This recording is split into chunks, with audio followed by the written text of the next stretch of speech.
What is up, guys? Now, I'm Narendra the Comic, and these are my top 10 terrific films of the year. We will start with number 10, obviously, well, because that just makes sense, really. So, number 10, Mission Impossible, Rogue Nation. This film had a few memorable scenes, and the creme de la creme, or the most mind-boggling really, was definitely that aeroplane scene with Tom Cruise. Now, this guy is what I would call mentally insane, and that's not a bad thing, it's just a fact. He is a crazy mother chucker. I mean, from 4 when he climbed the Burj in Dubai, to now being on an aeroplane that's actually taken flight. Crazy. But he wasn't the only good thing about this film. Rebecca Ferguson had a complete breakout role. Well, she was in Hercules last year, but we won't go over that. That was not a good film, and she wasn't good in it. She stole the film for this one, and this has been a very good year for spy films in general. So, let's go to number 9. Spy.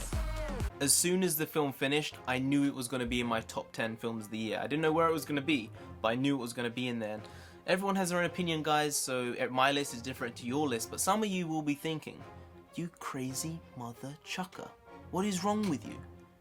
And to that I say, my friend, I'm a crazy mother chucker and you know this. Oh, you... I'm not gonna go any further with that song because I don't want to get age restriction on this video, so we'll leave that there. But I think the way Paul Feig was able to direct Jason Statham, most importantly, use him in the best way he could. I'm a real spy. I once drove a car off a freeway on top of a train while I was on fire. Not the car, I was on fire. Like a lot of action stars are doing comedy now because you don't expect it from them. These big macho guys just destroying it and bringing it, and he was my favorite part of the film.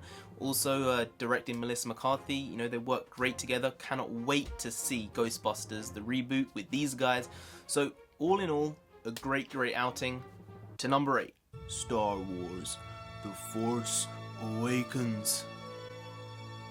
Do I really need to say much more? No, I don't think so, but do check out my non-spoilery review of the film up there. It was only like 2 weeks ago. Number 7, 99 Homes. This is the first performance-based film on my list, and Michael Shannon put in an absolutely incredible performance in this film, possibly garnering Oscar attention. I think he should be nominated for Best Supporting Actor. Andrew Garfield put in a very good performance, but not enough this year to be worthy of an Oscar nomination. There's just so much competition this year. But the film overall was a very human story. A lot of people do go through something like this, unfortunately, and hopefully I will never have to go through that, and hopefully most people won't, but it is a sad thing that does happen in the real world, and it did have a lot of emotional pulls in the film, and overall it's just a really clean watch. Number 6, Creed. If it ain't broke, don't fix it, and that's exactly what Sly Stallone has been doing for the last couple of years, and it's working for him. I love seeing him pop up in films, and if he can go back to those franchises that worked for him in the past, then let him do it. But this film was about Michael B. Jordan, and he put in an absolutely stellar performance, to be quite honest. I don't think he's going to get an Oscar nomination either, but Sly Stallone, he could. Sylvester could get a supporting actor nomination. I think he should, because he hasn't melded in his performance this time. He's really tried, he's committed to the role, he's been playing it for the last 35 years or so. So I think Sly Stallone should get a supporting actor nomination at the Oscars. Number 5, Paddington.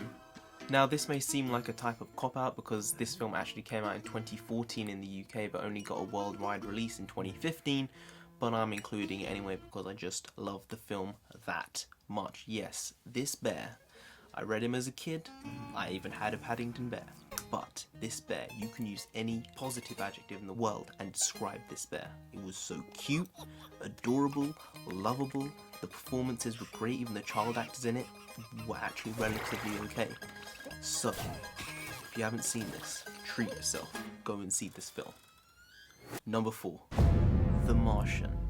It's essentially a lock for the best film nomination at the Oscars. Matt Damon could potentially get a best actor nomination.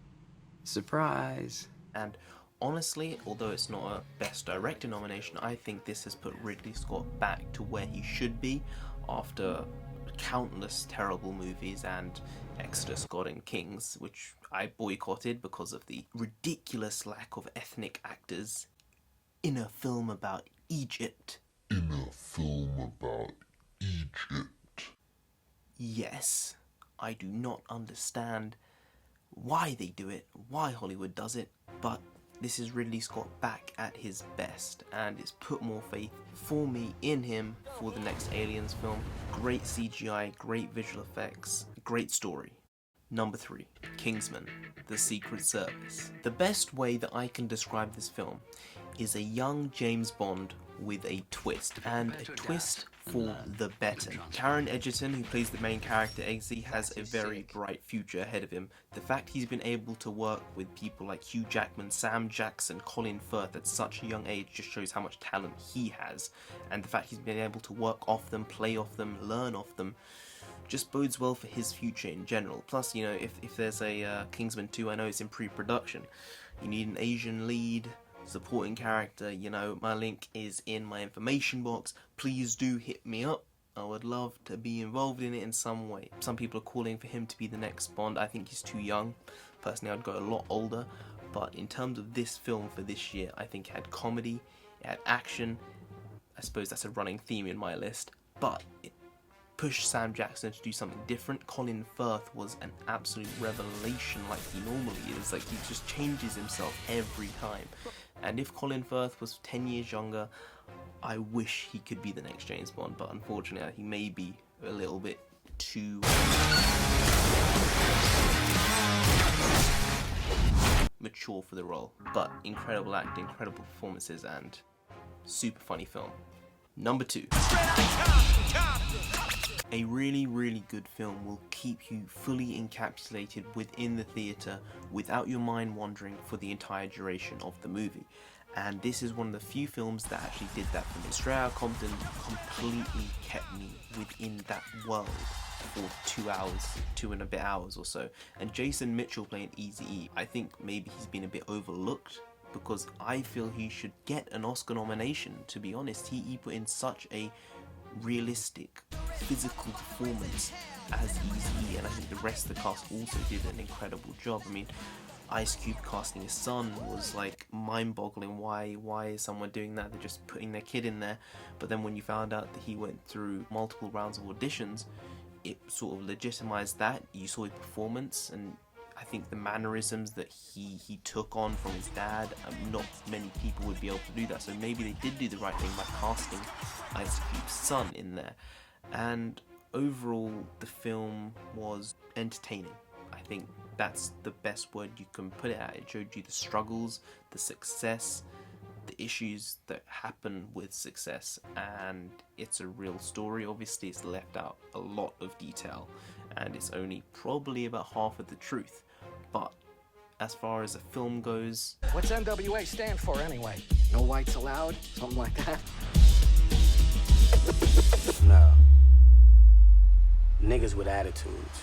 Definitely worth being in the Best Picture nomination. And finally, my number 1 film of the year is Ex Machina. Yes, indeed. This was an absolutely incredible film with literally 3 main characters, and that is it. Oscar Isaac, Domhnall Gleeson, and Alicia Vikander, and all 3 of them put in faultless performances. Domhnall Gleeson just goes under the radar. This guy is in everything, okay? Everything. Oscar Isaac is also starting to appear in everything. And Alicia Vikander as well is actually in everything. This is crazy how they got all these amazing actors to be in this one film. It was shot about 2 years ago, but honestly, this film was phenomenally shot. It was stunningly beautiful and almost took you out of reality a bit. It made it seem like this was the reality we were living in. The fact that you watch Terminator, the original Terminator, not Terminator Jenny Smith, and it just seems far off. It doesn't seem realistic. This doesn't feel like that. This feels like, holy crap, this in the next 50 or 100 years could be a reality.